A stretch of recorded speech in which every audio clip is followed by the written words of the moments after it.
مرحبا أهلا النوالي. Nabi Isa alaihissalam, Nabi Isa kan terkenal sebagai seorang nabi zahid yang sangat zuhud terhadap dunia. Ini kisah diriwayatkan oleh Al-Habib Abdullah Al-Haddad, pengarang Ratibul Haddad, dalam kitabnya Risalatul Mudzakarah, nama kitab beliau.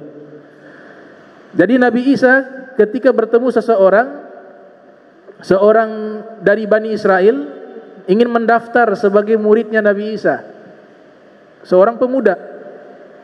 Wahai Nabi Isa, saya ingin menjadi muridmu. Kata Nabi Isa, oh tidak mudah menjadi muridku.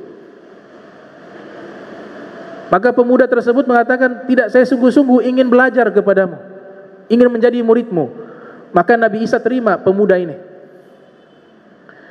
Kemudian Nabi Isa mengatakan, saya mau melakukan perjalanan.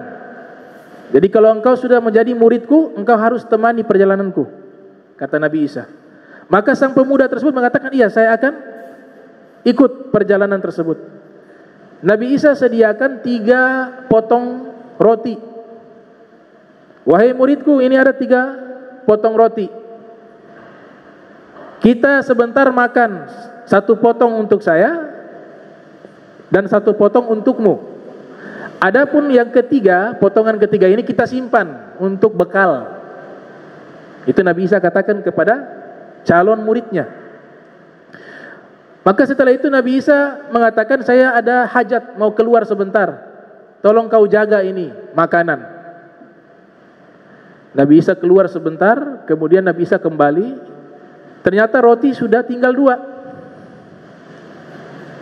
Roti tinggal 2, padahal tadinya 3. Nabi Isa katakan, wahai muridku, roti kok tinggal 2? Kata murid, oh saya tidak tahu, dari tadi hanya ada 2. Dari tadi hanya ada 2. Berarti dia sudah berbohong kepada Nabi Allah Isa alaihissalam. Baik, Nabi Isa tidak mempermasalahkan itu. Mereka lanjut perjalanan. Di tengah perjalanan ketemu seorang buta. Ada orang buta. Nabi Isa berdoa kepada Allah, kemudian diusap mata orang buta tersebut, sembuh. Itu disebutkan dalam Al-Quran. Nabi Isa punya mukjizat, bisa menyembuhkan orang-orang sakit. Bahkan orang yang sudah mati dengan izin Allah beliau bisa hidupkan sebagai bentuk mukjizat. Nabi Isa katakan, wahai muridku, engkau sudah lihat mukjizat ini? Iya, luar biasa. Orang buta bisa sembuh. Baik, sekarang saya tanya, roti yang potongan ketiga itu kemana? Pemuda itu mengatakan, atau murid itu mengatakan, oh saya tidak tahu. Lanjut lagi perjalanan, lewat satu sungai. Nabi Isa memegang tangan sang murid, kemudian mengatakan, baca dengan nama Allah, Bismillah. Maka dibaca Bismillah. Nabi Isa dengan muridnya itu berjalan di atas air sampai ke daratan. Setelah itu Nabi Isa katakan, wahai muridku, bagaimana kau melihat ini? Allah sudah tunjukkan mukjizat. Maka dia katakan, luar biasa, bisa berjalan di atas air. Nah sekarang saya mau tanya, roti ketiga itu kemana? Dia katakan, oh saya tidak tahu. Lanjut perjalanan sampai di tengah hutan.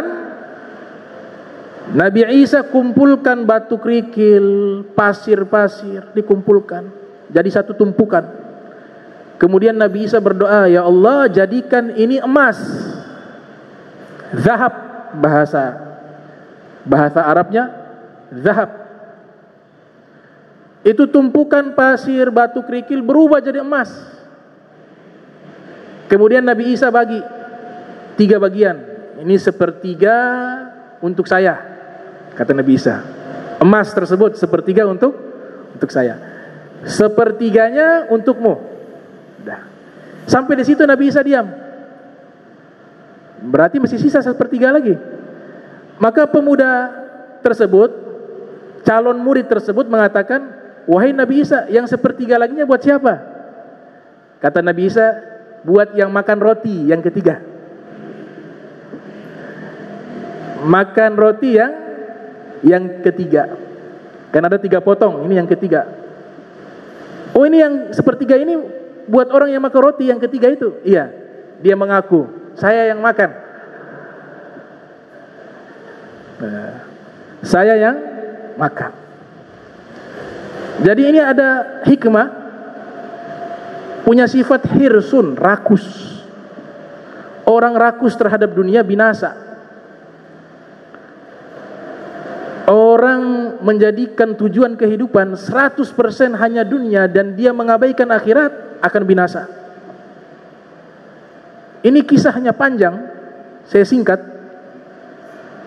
Maka setelah itu apa kata Nabi Isa? Nabi Isa katakan, sudah kalau begitu kau ambil semua saja. Kata Nabi Isa, engkau ambil semua.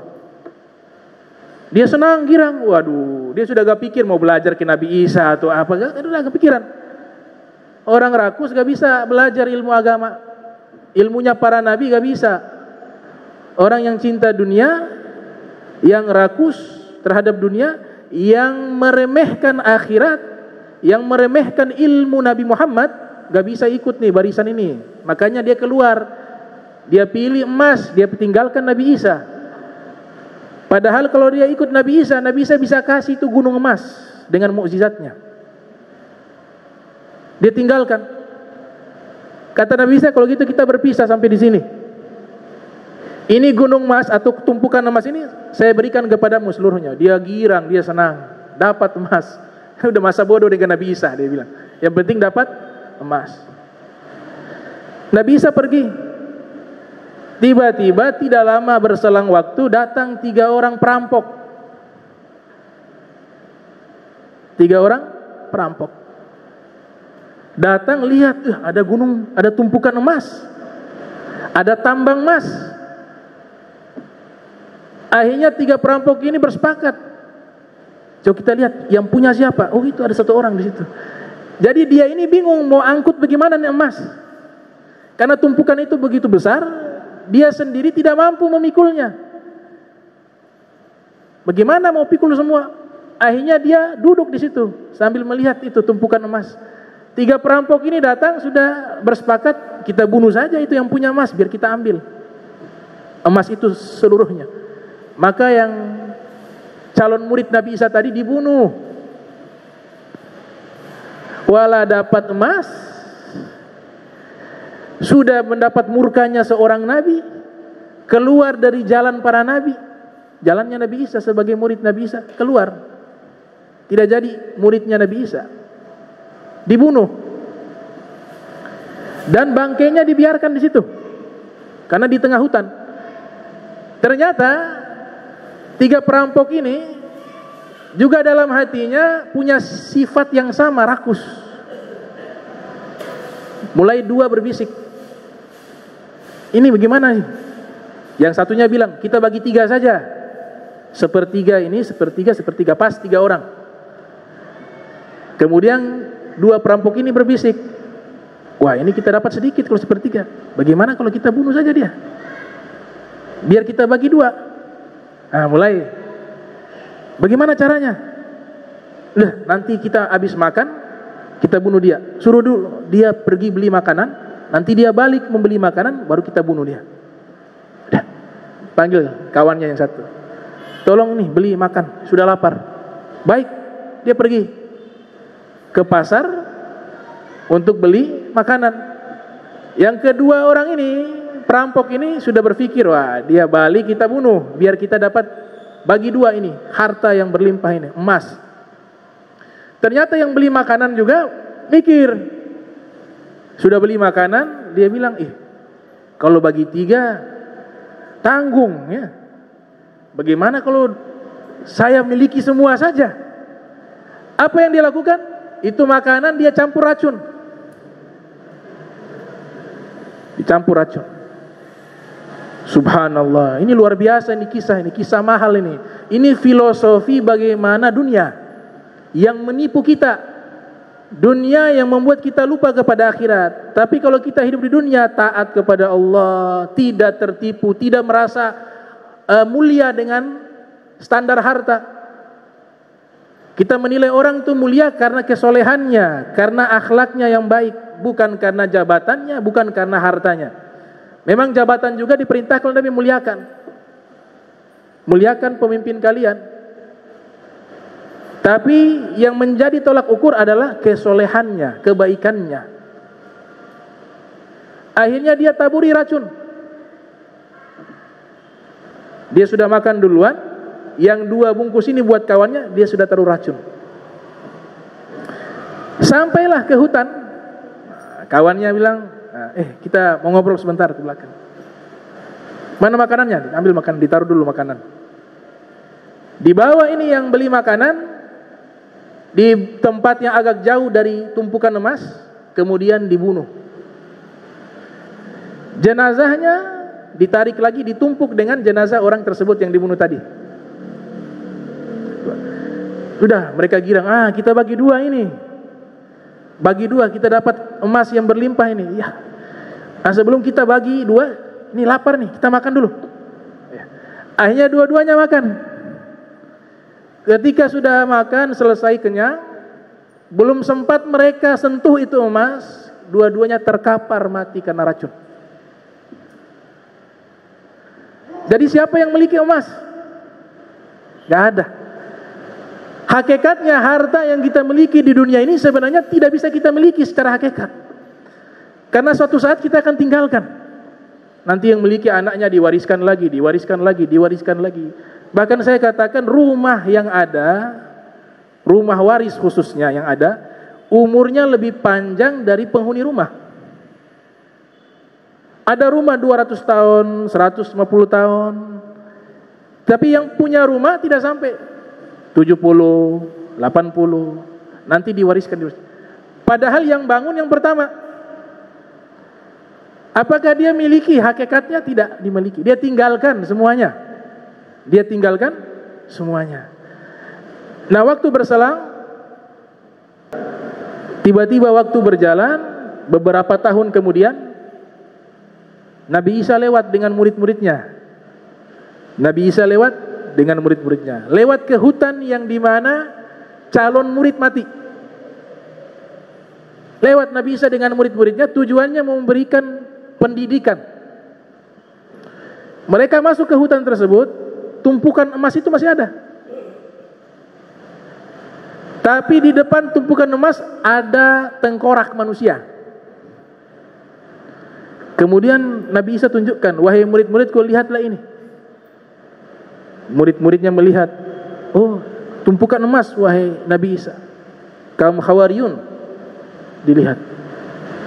Kemudian itu tengkorak. Kata Nabi Isa, ini mereka dipermainkan oleh dunia. Tengkorak-tengkorak ini.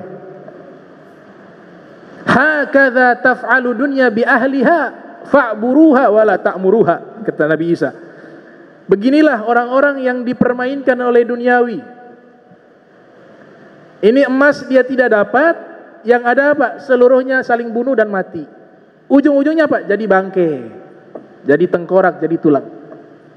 Fa'buruha wala ta'muruha. Maka ketika hidup di dunia, ideologi yang kita gunakan adalah di dunia ini tempat singgah sesaat, tempat lewat.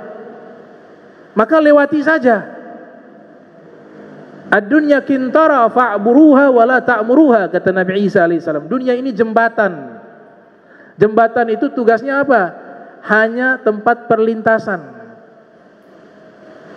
Lewat saja, wala ta'muruha. Jangan kalian sibuk memakmurkan jembatan. Itu bukan tempat untuk membangun bangunan. Itu tempat lewat, bukan membangun rumah. Adakah di dunia ini jembatan yang menghubungkan satu tempat dengan tempat yang lain, kemudian di tengah jembatan ada rumah? Tidak ada. Kenapa? Karena seluruh manusia tahu itu hanya lewat. Nanti setelah lewat dari jembatan, baru bangun rumah di situ. Ada tanah.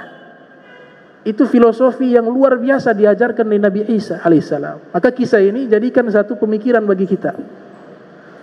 Ya, mudah-mudahan ini bisa memberikan manfaat, dibukakan hati kita, ilmu yang bermanfaat, ilmu yang membuat kita takut kepada Allah, ilmu yang membuat kita takut terhadap dosa, membuat kita dekat dengan Allah, membuat kita dekat dengan Rasulullah, membuat kita taat kepada Allah dan taat kepada Nabi Muhammad sallallahu alaihi wasallam. Allahumma jam'ana hadza jam'an marhuma wa tafarraqna min ba'di tafarraqa ma'asuma wa la taj'al minna wa la minna syaqiyya wa la mahruma. Allahumma nadzi qulubana ani ta'alluqi biman dunak waj'alna min qaumin tuhibbuhum wa yuhibbunak.